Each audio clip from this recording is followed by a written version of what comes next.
आज हम पढ़ेंगे 10th विज्ञान का दूसरा चैप्टर है अम्ल, क्षार और लवण, एसिड, बेस और साल्ट। तो छठी सातवीं तक कक्षा में आपने शुरू से पढ़ते आए हो। अम्ल खट्टे होते हैं, कैसे? स्वाद में। अम्ल स्वाद में खट्टे होते हैं, जबकि क्षार कड़वे होते हैं। BITTER, बिटर, यानी कड़वे होते हैं। इसके अंदर साबुन जैसा टेस्ट आता है। साबुन का टेस्ट कड़वा होता है ना, वैसा टेस्ट आता है इसमें, क्षार में। फिर दूसरा आपने पढ़ा होगा, इनमें हाइड्रोजन आयन पाया जाता है। क्या पाया जाता है? हाइड्रोजन आयन, यानी ये जलीय विलयन में हाइड्रोजन आयन देंगे। अर्थात कोई भी अम्ल है वो जल के साथ में उसका विलयन बनेगा तो वो क्या प्रोवाइड करेगा? Hydrogen ion. इसका विपरीत इसमें देखेंगे क्षार में, तो क्षार को यदि अपन जल के अंदर डालेंगे तो OH आयन, मतलब हाइड्रोक्साइड आयन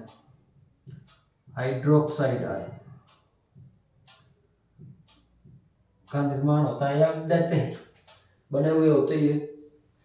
तो ये बेसिक आपने जो पढ़ा। अब इसकी पहचान अपन कैसे कर सकते हैं? इसके अलावा और भी आपके जैसे कुछ कक्षाओं में अलग अलग परिभाषाएं हैं अम्ल क्षार की, वो पढ़ने को मिलेगी। इनकी पहचान करना,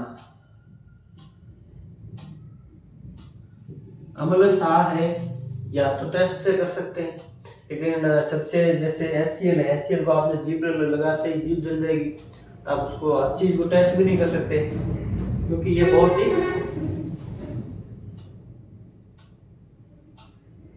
जहरीली होती है, या फिर ये कह दो नुकसान है, जलाने वाली है, चमड़ी पे गिर जाए तो भी वहां पर ये घाव पैदा कर सकती है।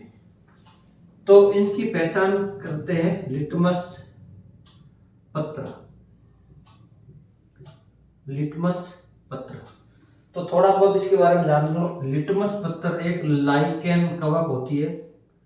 लाइकेन, कई जगह लिचेन लगा है, वो अलग अलग नाम है। लाइकेन शैवाल होती है, एल्गी है, उससे ये प्राप्त होता है। ठीक है, तो ये अलग अलग दो प्रकार के होते हैं, एक नीला लिटमस पेपर और लाल लिटमस पेपर। तो एक अम्ल को साथ अभिक्रिया करके रंग बदलता है, दूसरा क्षार के साथ में। तो एक ये प्रश्न आता है कि कैसे पहचान करेंगे कि अम्ल है वो कौन सा है और क्षार कौन सा है? तो लिटमस पेपर दो प्रकार के होते हैं, मैंने बताया था। एक होता है लाल और नीला। तो नीला है वो लाल में बदलता है और लाल रंग है वो नीले में बदलता है। तो एक के साथ में अम्ल होता है, दूसरे में क्षार होता है। या फिर अपन ऐसा कहें, इसको थोड़ा सा इधर समझ लो आप, जैसे लाल है, लाल रंग है, किसमें बदला है? नीला में। या नीला है वो किसमें बदलेगा? लाल में। तो जो अम्ल होता है वो एक होता है क्षार। तो लाल रंग होता है वो क्षार की अभिक्रिया से कैसा होता है? नीला। और जो नीला है वो लाल में बदल जाता है, किसके कारण? अम्ल के कारण। या फिर अभी भी समझ में नहीं आया तो इसका एक छोटा सा सूत्र है, उसको पढ़ लो, उसको याद कर लो। अनिला, अनिता नहीं, अनिला। अ से अम्ल, नी से नीला, ला से लाल। अम्ल है वो नीले लिटमस को कैसा बना देते हैं? लाल। तो अपन ऐसे इधर इसको ऐसे रखता हूँ मैं, ऐसे समझा सकते हैं। नीला से लाल कौन बना रहा है? अमल साहब। और लाल को नीला कौन करेगा? क्षार। तो ये छोटा सा उदाहरण है। तो इनको अपन क्या कहते हैं? सूचक कहते हैं, इंडिकेटर कहते हैं। तो ये कई बार छोटा क्वेश्चन आ जाता है। उसके अलावा प्राकृतिक, ये मतलब लाइकेन एक शैवाल है तो मिलता है, ये प्राकृतिक रूप से पाया जाता है। दूसरा जो प्राकृतिक रूप से हल्दी होती है, हल्दी तो सुना ही है, आज सीजन चल रहा है सर्दियों में, येलो कलर की होती है। और ये क्या करती है, जब भी इसके साथ में कोई क्षारीय पदार्थ या क्षारीय विलेन मिलाते हैं तो इसका लाल रंग हो जाता है। ये ध्यान रखना। उसमें अम्ल है, लिटमस के साथ में लाल रंग देते थे, और यहाँ पे क्षार है वो लाल रंग दे रहे हैं हल्दी के साथ में। इसके अलावा जो कृत्रिम रूप से संश्लेषित या कृत्रिम रूप से जो सूचक को, वैसे नाम अजीब सा है हिंदी में, अंग्रेजी में कहते हैं इंडिकेटर। इंडिकेटर गाड़ी का होता है, आप बाईं तरफ मुड़ रहे हो तो बाइक का दबाए हुए तो पीछे वाले को पता चल जाएगा आपको किधर जाना है। तो इसी तरह से ये आप सूचना दे रहे हो कि कहाँ जाना है, तो ऐसे ही ये इंफॉर्मेशन प्रोवाइड करते हैं सूचक, अम्ल है या क्षार। तो कृत्रिम रूप से पाए जाने वाले आपके कोर्स में दो ही है, MEOH, ये इसमें OH होता है, एक होता है HPH, ये शॉर्ट फॉर्म है, आगे पढ़ेंगे आप 12वीं में साइंस ली तो। इसका नाम है मेथिल ऑरेंज या मिथाइल ऑरेंज, मेथिल ऑरेंज। नाम में ऑरेंज आ रहा है तो कैसा रंग है? ऑरेंज, यानी संतरा का रंग कैसा होता है? नारंगी रंग होता है। और HPH इसका नाम है फिनोप्थेलिन, फिनोप्थेलिन। तो इसके नाम में कोई रंग वंग अपन को पता नहीं चल रहा है कैसे रंग है। तो इसका जो कलर है फिनोप्थेलिन है वो गुलाबी होता है, गुलाबी, पिंक कलर, PINK, ऐसा कलर होता है, गुलाबी कलर। तो ये कुछ ध्यान में रखना। फिर कई बार छोटे छोटे क्वेश्चन आते हैं। अम्ल, अम्ल जो प्राकृतिक रूप से पाए जाते हैं और कुछ है वो अपने जीवन में भी देखने को मिलते हैं। तो उनमें जो अम्ल को अपन दो भागों में बांट सकते हैं। एक है कार्बनिक अम्ल, कार्बनिक अम्ल, और दूसरे होते हैं अकार्बनिक अम्ल, अकार्बनिक अम्ल। शब्द कार्बनिक अम्ल यानी ऐसे अम्ल जिसके अंदर कार्बन पाया जाएगा, और अकार्बनिक अम्ल जिसके अंदर कार्बन है वो नहीं पाया जाता। ये छोटी बातें हैं वो ध्यान रखना। कार्बनिक अम्ल हमेशा क्या होते हैं? दुर्बल अम्ल होते हैं, और जो अकार्बनिक अम्ल होते हैं वो प्रबल अम्ल होते हैं। ये आगे यदि टॉपिक रहा तो अपन दुर्बल और प्रबल के बारे में पढ़ेंगे। फिलहाल हम पढ़ रहे हैं प्राकृतिक अम्ल, जो आपके प्राकृतिक रूप से पाए जाते हैं। इसके अंदर कार्बनिक भी होंगे और अकार्बनिक होंगे। इमली, इमली खट्टी, खट्टी इमली, तो इसके अंदर होता है टार्ट्रिक अम्ल। ये पूछा जाता है कौन सा अम्ल होता है? टार्ट्रिक अम्ल इमली में होता है। दही खाते हो रोज, लैक्टिक अम्ल होता है। दही में कौन सा होता है? लैक्टिक अम्ल। सिरका, अचार वगैरह में जो डालते हैं, इसमें होता है एसिटिक अम्ल, एसिटिक अम्ल। कोई दिखाई नहीं दे तो आवाज से पहचान लेना क्या शब्द लिखा है। कोई आवाज से नहीं समझ में आए तो देख लेना है। फिर बात आता है नींबू, नींबू के अंदर होता है, बड़ा लिख देता हूं, एस्कॉर्बिक अम्ल। नींबू है, संतरा है, जो भी खट्टे मिले, खट्टे फल होते हैं, फ्रूट है, उनमें एस्कॉर्बिक एसिड, एस्कॉर्बिक अम्ल। और ये विटामिन सी होता है, विटामिन सी। तो ऐसा कहा जाता है, कहता क्या है, होता भी है, नींबू संतरे के अंदर विटामिन सी पाया जाता है।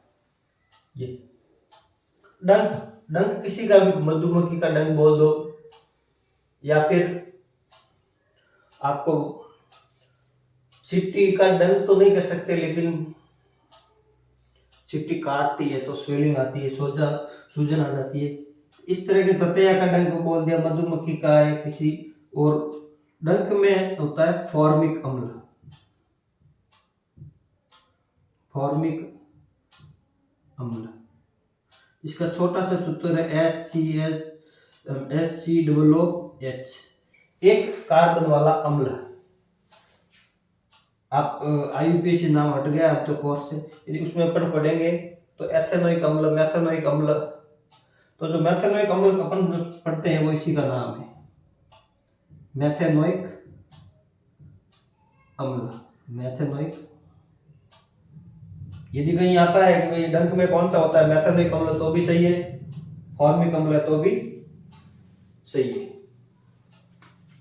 तो ये एक और ये खाली छोड़ दिया मैंने, 6 नंबर और देख लो, यहाँ क्या लिखा था।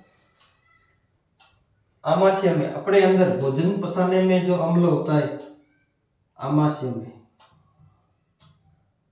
मानव या फिर और भी जीव जंतु, उनके आमाशय के अंदर जो अम्ल पाया जाता है वो HCl, हाइड्रोक्लोरिक अम्ल। इसको थोड़ा अपन डिटेल में पढ़ेंगे, एसिडिटी वगैरह इसके कारण होती है, एक बार इतना ही आप पढ़ लो। तो ये था अम्ल के बारे में, मिटा देता हूं। अब अपन थोड़ी थोड़ी इनकी क्रिया देखेंगे, कैसे क्या होती है सभी।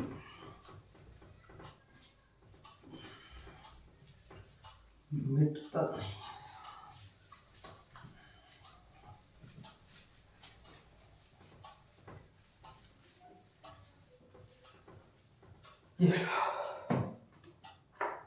तो प्रथम अभिक्रिया, अब जो पढ़ा था इसमें से 1 से 2 नंबर का छोटा क्वेश्चन बन सकता है। बाकी अभी अभिक्रिया देखेंगे, अम्ल सार और इनकी अभिक्रियाएं कैसे किसके साथ होती है। तो पहला अभिक्रिया है अम्ल सार प्लस धातु के साथ में यदि इनको अभिक्रिया करवाई जाए तो क्या हो रहेगा। अम्ल सार यानी अम्ल सार की धातु के साथ में अभिक्रिया करवाएंगे तो आपको याद रखना है, एक गैस बनती है, उसका नाम है हाइड्रोजन गैस, H2 गैस। और ये क्या होती है, जलवनशील होती है, यानी खुद जलती है। यदि किसी जगह ये हाइड्रोजन गैस निकल रही है और आप तिल्ली लगाएंगे तो वो जलेगी, ये जलवनशील गैस होती है। यदि इसको पानी के अंदर से निकालते हैं तो अपन कहते हैं पॉप अप साउंड आती है, बुलबुलों की जो साउंड आती है उसको कहते हैं पॉप अप साउंड। तो अपन को पता चलता है कि इसमें हाइड्रोजन गैस का निष्कासन हो रहा है।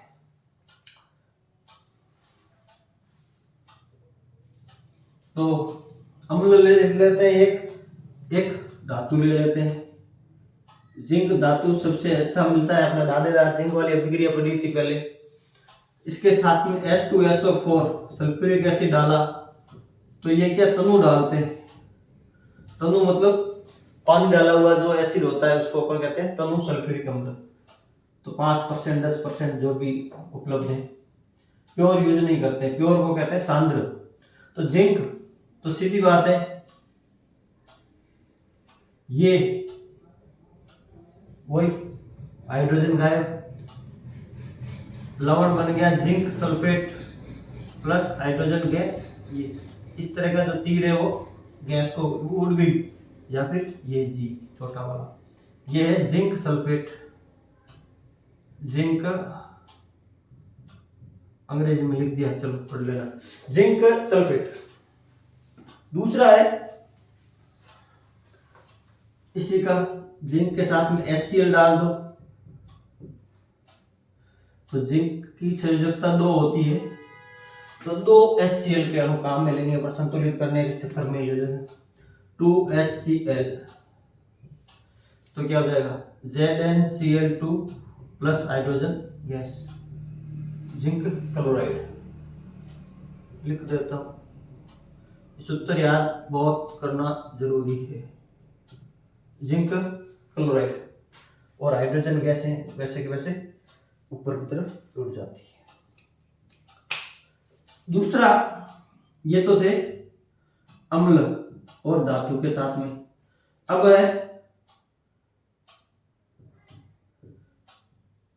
क्षार प्लस धातु, जो बेस यानी क्षार, इसमें ले लेते अपन सोडियम हाइड्रोक्साइड के 2 अणु प्लस वही जिंक ले लो, तो इसमें जो बनता है ये इंपॉर्टेंट है, ध्यान रखना, वेरी वेरी इंपॉर्टेंट। इसके जो पदार्थ बनता है वो आता है सोडियम जिंकेट, तो वो पहले नाम लिख देता हूं, आप याद कर लो तब तक। सोडियम जिंकेट, ये रटो मार लो, सोडियम जिंकेट। सोडियम जिंकेट क्या होता है, सूत्र कई बार पूछा है, इस बार तो शायद पक्का पूछने का है। Na2, थोड़ा सूत्र भी बड़ा है, इतना बड़ा भी नहीं है, Na2ZnO2। इस यहाँ पे भी 2 है, यहाँ पे भी 2 है, बीच में अकेला जिंक है, तो जिंक को दोनों हाथ, जिंक के 4 हाथ है, 2 हाथ इसने पकड़ लिए, 2 इसने पकड़ लिए, 2 सोडियम के अणु लटके हुए इधर एक हाथ से, और दूसरी तरफ 2 ऑक्सीजन लटके हैं, तो इसका नाम है सोडियम जिंकेट। एक और बनेगा साथ में, कौन, मैंने पहले ही बता दिया था, हाइड्रोजन गैस। तो हाइड्रोजन गैस तो वो रवाना उड़ गई।